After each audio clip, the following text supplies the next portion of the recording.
કારણ કે સક્સેસ માટે ટેકનિકલ સાઈડને 10% આપવામાં આવે છે, તમારી લોજિકલ સાઈડને બીજા 20% આપવામાં આવે છે, બાકીનો 70% સક્સેસનો રેટ પીપલ સપોર્ટ ઉપર આધારિત હોય છે. જે બધા કામ કરો છો તમને અનુભવ હશે, જે એનજીઓઝમાં કામ કરો છો એને વધારે અનુભવ હશે. Of all the success, 10% is technical know-how, 20% is your logical know-how, that is knowledge of the subject, 70% is people support. તો એ અભિગમથી આવે છે. તમારો એટીટ્યુડ લોકો પ્રત્યે સારો હોય, બોલવું, ચાલવું, ઉઠવું, બેસવું, વર્તવું, તો તમને આવો સપોર્ટ મળે તો એ એટીટ્યુડથી મોટું કામ થાય. જ્યારે 2000ની સાલમાં પ્રમુખ સ્વામી મહારાજ અમેરિકા પધાર્યા, બિલ ક્લિન્ટન અમેરિકાના પ્રેસિડેન્ટ હતા, એ ઓન કેમ્પેન ટ્રેલ હતા સેકન્ડ ટર્મ માટે, પ્રેસિડેન્સી માટે. ફ્લોરિડા માયામીમાં હતા, એમને ખબર પડી કે પ્રમુખ સ્વામી મહારાજ અહીંયા છે, એટલે એમને કમ્યુન આવ્યું અમને વ્હાઇટ હાઉસમાંથી કે વોન્ટ્સ ટુ મીટ પ્રમુખ સ્વામી મહારાજ. પધાર્યા, બંને મહાનુભાવ વચ્ચે 22 મિનિટની મીટિંગ થઈ. હવે સાંભળજો, attitude can cross all barriers. Bill Clinton American president, પ્રમુખ સ્વામી મહારાજ એક એનજીઓના હેડ. બિલ ક્લિન્ટન આમ 3-piece સૂટ, પ્રમુખ સ્વામી મહારાજ આ કપડા પહેરેલા. બિલ ક્લિન્ટન અંગ્રેજી બોલે, પ્રમુખ સ્વામી એક શબ્દ સમજી ના શકે, કારણ કે 5 જ ધોરણ ભણેલા હતા પ્રમુખ સ્વામી મહારાજ. અને પ્રમુખ સ્વામી મહારાજ ગુજરાતી બોલે એ બિલ ક્લિન્ટન સમજી ના શકે. વચ્ચે અમારા એક સંત હતા દુભાષા સંત તરીકે, Amritnandan Swami, English to Gujarati, Gujarati English કરે, એટલે એકચ્યુઅલી 22 મિનિટનો વાર્તાલાપ તો 8 જ મિનિટ ચાલ્યો કહેવાય, કારણ કે 2 વે ચાલતું હોય ને. 8 મિનિટની મુલાકાત પછી બિલ ક્લિન્ટન એ મુલાકાત બાદ અમને સંતોને વાત કરી કે I am so much impressed by his personality, his eyes are so expressive, I can sense in his eyes that they were full of integrity. આવી ઇન્ટિગ્રિટી ફિલ્ડ આંખો મેં ક્યારેય જીવનમાં જોઈ જ નથી. ઇન્ટિગ્રિટી એટલે તમારી વફાદારી, તમારી નિષ્ઠા, બધાને સાથે લઈને આગળ ચાલવાની ભાવના, કોઈનું કોઈ દિવસ ખોટું ન વિચારવું, ખોટું કરવું નહીં, ભૂલથી પણ એવો વિચાર ના આવે, દરેક વ્યક્તિ પ્રગતિ કરે, દરેક વ્યક્તિ આગળ વધે, એવી એક સદભાવના. All this come together to make one word in English and that is called integrity. આવી ઇન્ટિગ્રિટી મેં કોઈના જીવનમાં જોઈ નથી. પહેલા તો અમેરિકાના પ્રેસિડેન્ટ કોઈથી ઇમ્પ્રેસ ના થાય, અને ભૂલથી પણ ઇમ્પ્રેસ થાય ને તો એક્સપ્રેસ ના થાય, કારણ કે એનો ઈગો એટલો બધો હોય. બિલ ક્લિન્ટન અહીંયા આવેલા તાજમાં, when he was the president, તાજ અને ઓબેરોયને બધી એમને રોકેલી. ત્યાં જે સિસ્ટમ્સ ફિટ થયેલી, અનબિલીવેબલ, કે ઇન કેસ અમેરિકા ઉપર અટેક થયો when the president is away, તો એમને કમાન્ડ્સ આપવા હોય તો સિસ્ટમ બધી અહીંયા ફિટ થયેલી, અનબિલીવેબલ. અને હુઝ ઓફ ઇન્ડિયા આવેલા 500 જણા એમને એક ગેધરિંગમાં. અને છેલ્લે પાવર કપલ બિલ ક્લિન્ટન એમના ધર્મપત્ની હિલેરી ક્લિન્ટન બંને સ્ટેજ ઉપર ઉભા હતા, અને બધાને કીધું તમે સ્ટેજ ઉપર આવજો અમને હેન્ડશેક કરવા માટે, કોઈ વાત નહીં કરવાની, એમની પાસે ટાઈમ નથી. ટાઈમ્સ ઓફ ઇન્ડિયા મેં ફોટોગ્રાફ આવેલો, એ જે લાઈન ઊભી હતી ને એમને મળવા માટે, રતન ટાટા, મુકેશ અંબાણી, અનિલ અંબાણી, સુનિલ ભારતી મિત્તલ, સચિન તેંડુલકર, શાહરૂખ ખાન, અમિતાભ બચ્ચન, બધા ક્યુમાં ઉભા હતા to shake hands for 1 second with the president of America. આનો દરજ્જો હોય છે, કારણ કે દુનિયાની પ્રથમ 25 સંસ્થાઓ અમેરિકા જ ચલાવે છે. વર્લ્ડ બેંક ગણો, યુનાઇટેડ નેશન્સ ગણો, ઇન્ટરનેશનલ મોનેટરી ફંડ ગણો, એનો ડોલર પાવર ઉપર તો ચાલે છે. રાજા છે એટલે ગમે તે દેશને ઘૂંટણે લાવી દેવો હોય ને, America has so much of military power and air power. એના દેશમાં, એના દરિયામાં જઈને એના શિપ ઉપરથી પ્લેન બોમ્બાર્ડિંગ ચાલુ કરે, ગમે તે દેશને જો એ ધારે, જેને યુદ્ધ લાંબુ ચલાવવું હોય તો એ લાંબુ ચલાવે, બાકી જો ધારે તો 48 કલાકમાં તો દુનિયાના ગમે તે દેશને ઘૂંટણે લાવી દે, એટલી તાકાત છે એની પાસે.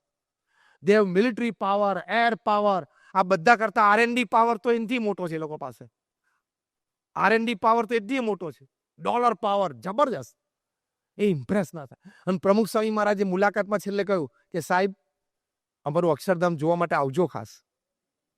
અમારા દુભાષિયા સંતે કીધું કે he is inviting you very warmly to visit our Akshardham at Gandhinagar. Bill Clinton immediately બોલ્યા કે when he is inviting I will come, અને આવ્યા ગાંધીનગરનું અક્ષરધામ જોવા માટે. એટીટ્યુડ તમારો સારો હોય લોકો પ્રત્યે તો તમારી હૃદયની ભાવનાઓ છે ને, beyond your words, beyond your language, beyond your facial expressions, beyond your body language will Impress the person. હૃદયની ભાવના ચોખ્ખી હોવી જોઈએ, એટીટ્યુડ ચોખ્ખો હોવો જોઈએ, તો મોટું કામ થશે.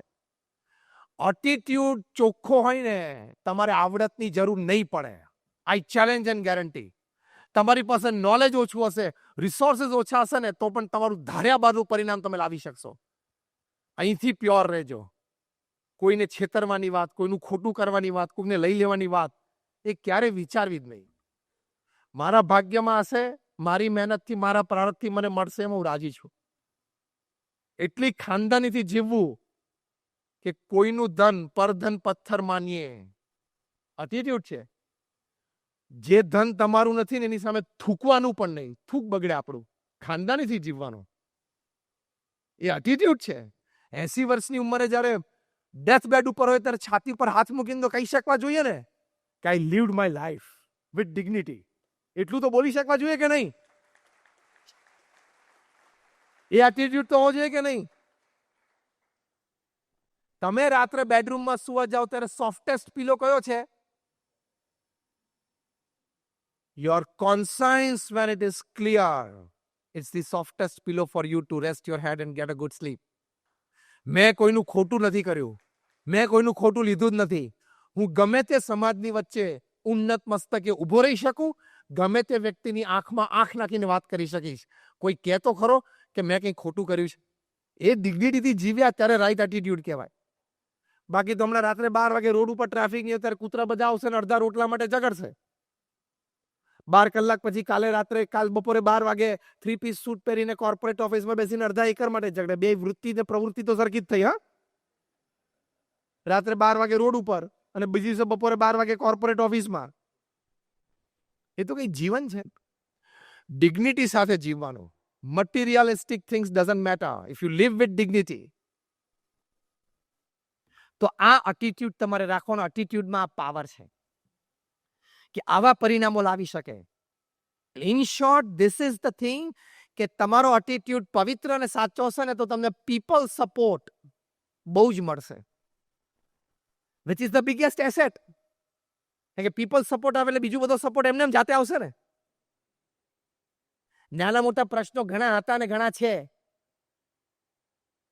પણ આપણા મુખ્ય વ્યક્તિનો ઈરાદો સાચો છે. નાનું મોટું કામ હોય, નાની મોટી ભૂલ થાય, નાના મોટા નિર્ણયો પ્લસ માઇનસ થાય. It's part of life. બધા કામ કરે છે ખબર પડે કે નાના મોટા નિર્ણયો, નાની મોટી ચર્ચા, નાના મોટા પ્રશ્ન હોય, પણ વ્યક્તિનો ઈરાદો સાચો હતો, કર્મઠ હતા, લોકો માટે નિસ્વાર્થ ભાવે કામ કરતા હતા, તો ફરી વખત પણ લોકોએ ખભે બેસાડીને દિલ્હીમાં બેસાડી દીધા કે નહીં? સિમ્પલ. કામ માટે પ્લસ માઇનસ હોય, નાના મોટા નિર્ણયો પણ પ્લસ માઇનસ હોય, પણ ઈરાદો ચોખ્ખો હોય, પ્રામાણિકતા હોય, કિંમત તો એની જ છે ને. યસ ઓર નો? કારણ કે એમાંથી કદાચ એક જ નાના મોટા કામમાં પ્રશ્નો, બીજા 2-5 કામ જોરદાર થાય ને. બીજા 2-5 કામ જોરદાર થાય ને નેક ઇરાદો હોય તો થશે હમણાં થોડા દિવસોમાં. એટલે કહેવાની વાત એ છે કે ઈરાદો સાફ હોય ને નેક હોય તો મોટા કામ થઈ શકે. સારી રીતે પીપલ સપોર્ટ તમને મળે જ.